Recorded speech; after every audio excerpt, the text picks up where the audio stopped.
Meta-ethical atau meta-ethical theory itu berbicara mengenai psikologi moral, realitas moral, dan juga alasan moral itu sendiri.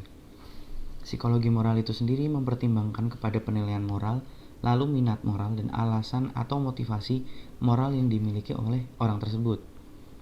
Lalu untuk realitas moral sendiri mengacu kepada sifat di balik pernyataan moral yang benar, di mana apakah pernyataan ini membuat suatu tindakan menjadi benar dan sebagainya. Lalu yang terakhir, alasan moral sendiri menggambarkan pengetahuan kita sendiri mengenai bagaimana kita memutuskan keyakinan moral yang mana itu baik atau yang kemungkinan besar benar. Nah, dalam meta-ethical theory sendiri terbagi dalam banyak cabang, namun saya mengambil 5 diantaranya yang paling umum. Yang pertama ada moral naturalism atau naturalisme moral. Yang kedua ada moral intuitionism atau moral non-naturalism. Yang ketiga ada emotivism. Lalu ada moral relativism dan juga error theory.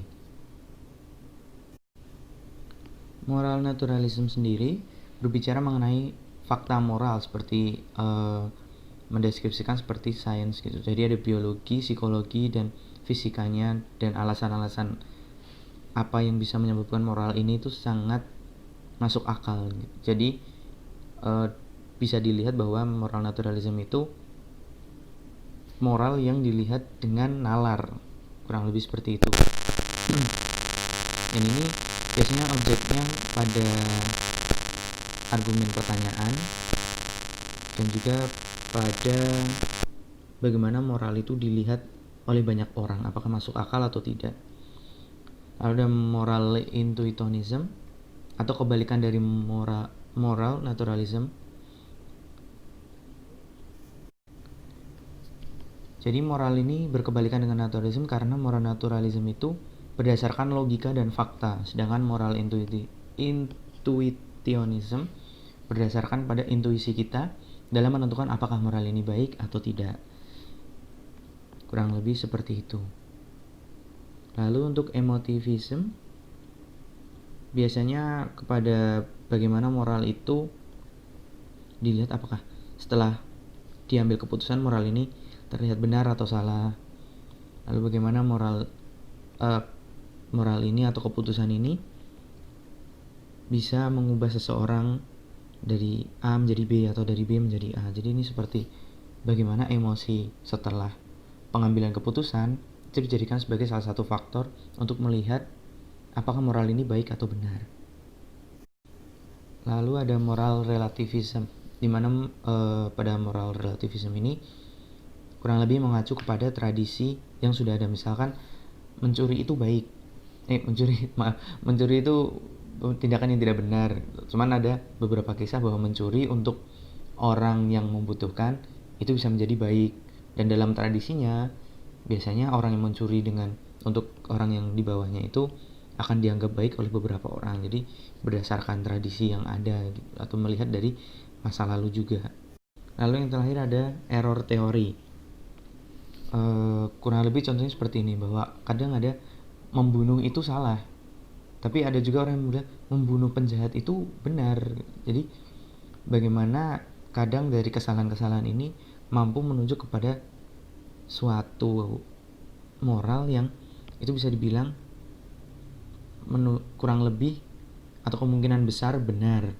Dia membunuh karena apa? Dia membunuh karena untuk melawan, atau dia mungkin tidak membunuh karena tidak punya tenaga atau tidak punya daya, kurang lebih seperti itu. Jadi untuk meta-ethical theory sendiri ada banyak alasan bagaimana moral itu bisa menjadi suatu acuan dan dapat dilihat dari berbagai aspek, apakah itu benar atau tidak. Tapi biasanya dengan meta-ethical theory ini kita akan melihat moral itu pada hal yang mana sih yang baik, mana sih yang kemungkinan besar dia itu benar, kurang lebih seperti itu.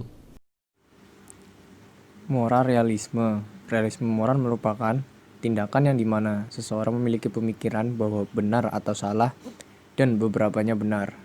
Benar atau salahnya bisa dilihat saat berargumen, di mana ada kata yang berbeda langsung dikatakan salah bila moral itu benar, maka digunakan secara khusus atau sesuai dengan kenyataan yang sudah ada.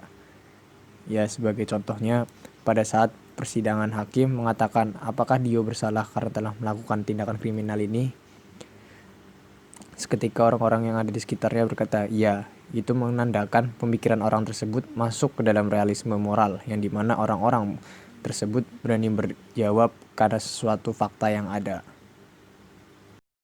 Grounding problem atau bisa disebut juga masalah landasan atau masalah dasar terkait dengan bagaimana sebuah simbol kata-kata yang terdapat makna. Makna di dalam kata tersebut berupa kesadaran atau bagaimana keadaan mental seseorang yang tidak dapat melalui meditasi eksternal. Contohnya adalah ketika seseorang yang disuruh tetapi terpaksa, itu adalah masalah dasar seseorang yang hanya orang itu pribadi yang merasakan, tetapi orang lain tidak bisa mengetahui. Moral anti-realism. Moral anti-realism atau moral irrealism adalah doktrin metaetis bahwa tidak ada nilai-nilai moral yang objektif. Dengan demikian, anti-realisme moral dapat melibatkan penyangkalan bahwa sifat-sifat moral itu ada sama sekali atau penerimaan bahwa mereka memang ada tetapi keberadaan mereka bergantung pada pemikiran dan tidak objektif atau independen. Dengan kata lain, moral anti-realism itu adalah lawan dari moral realism yang menyatakan bahwa moral itu bersifat objektif. Contohnya, dalam sebuah kasus, ada seorang pencuri yang ingin merampok sebuah rumah. Ia sudah berhasil memecahkan jendela rumah tersebut. Saat akan masuk, ia melihat seorang nenek tua tergeletak tak sadarkan diri. Ia mengurungkan niatnya untuk merampok rumah tersebut dengan alasan dia tidak mau dituduh sebagai pembunuh.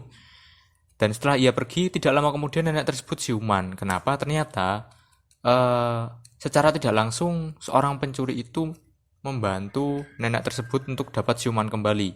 Dengan memecahkan kaca rumah tersebut, ia mengeluarkan gas karbon monoksida yang ada di dalam rumah tersebut dan tidak dapat tersirkulasi. Artinya, pencuri ini bisa dikatakan bersalah dan juga tidak bersalah, tergantung pada pemikiran seorang. Tidak melulu objektif bahwa memang dia seorang pencuri, tapi secara tidak langsung ia telah menyelamatkan nyawa seorang nenek tua. Selanjutnya adalah absolutisme moral. Absolutisme moral percaya bahwa ada prinsip-prinsip yang harus dipegang teguh untuk semua situasi dan siapapun orang itu. Mereka tidak hanya percaya pada fakta moral. Mereka percaya ada beberapa fakta moral yang tidak berubah. Jadi bagi mereka, jika ada yang salah, itu salah, terlepas dari budaya ataupun keadaan. Fakta moral di sini berlaku secara universal dan konstan. Contohnya adalah dalam suatu kasus pembunuhan. Terdapat prinsip yang mengatakan bahwa salah jika membunuh seseorang kecuali membela diri atau membela orang lain. Di mana seorang absolutis akan percaya bahwa ini harus berlaku untuk semua orang. Sedangkan relativis tidak. Dengan menggunakan contoh pembunuhan, absolutis dan relativis akan menganggap tindakan itu salah. Namun, di mata relativis akan mengatakan bahwa meskipun itu salah di matanya, mungkin itu tidak salah dari sudut pandang si pembunuhnya. Relativisme moral adalah suatu aliran dalam filsafat yang menyatakan bahwa semua moralitas yang terdapat di masyarakat adalah benar. Menurut aliran ini, perbedaan penilaian terhadap kebenaran suatu tindakan sangat tergantung dari cara pandang masing-masing orang atau kelompok orang. Contoh yang sering diungkapkan yaitu perilaku orang Eskimo yang membunuh orang-orang tua mereka yang sudah uldur. Menurut mereka, dalam tindakan ini adalah bagian dari kebaktian kepada orang tua. Mengapa seperti itu? Alasannya yaitu sangat tidak manusiawi untuk dapat memberikan seseorang yang tidak bisa berbuat apa-apa untuk bertahan hidup di tengah kerasnya alam di kutub utara. Relativisme budaya merupakan gagasan bahwa keyakinan, nilai, pengetahuan, praktik, dan perilaku seseorang harus dipahami dalam konteks budaya mereka sendiri, dan bukannya dinilai berdasarkan kriteria orang lain. Selain itu, relativisme budaya mampu menggambarkan kenyataan bahwa fungsi dan arti suatu unsur kebudayaan tergantung pada cara bagaimana lingkungan kebudayaan tersebut berkembang. Contoh relativisme budaya di berbagai belahan dunia. 1. Sarapan pagi. Terdapat menu sarapan pagi yang sangat bervariasi dari satu tempat ke tempat lain. Yang kedua, cara berpakaian. Suku bangsa Eskimo yang selalu menggunakan baju tebal karena hidup di kutub yang sangat dingin. Normatif kultural relativis. Kata ini diambil dari dua kata yaitu relativis dan normatif kultural. Relativis berasal dari kata Latin yaitu relativus yang berarti nisbi atau relatif. Secara umum, relativis ini berpendapat bahwa perbedaan manusia, budaya, etika, moral, agama bukanlah perbedaan dalam hakikat, melainkan perbedaan karena faktor-faktor di luarnya. Sebagai paham dan pandangan etis, relativisme ini berpendapat bahwa yang baik dan yang jahat, yang benar dan yang salah bergantung pada masing-masing orang dan budaya masyarakatnya.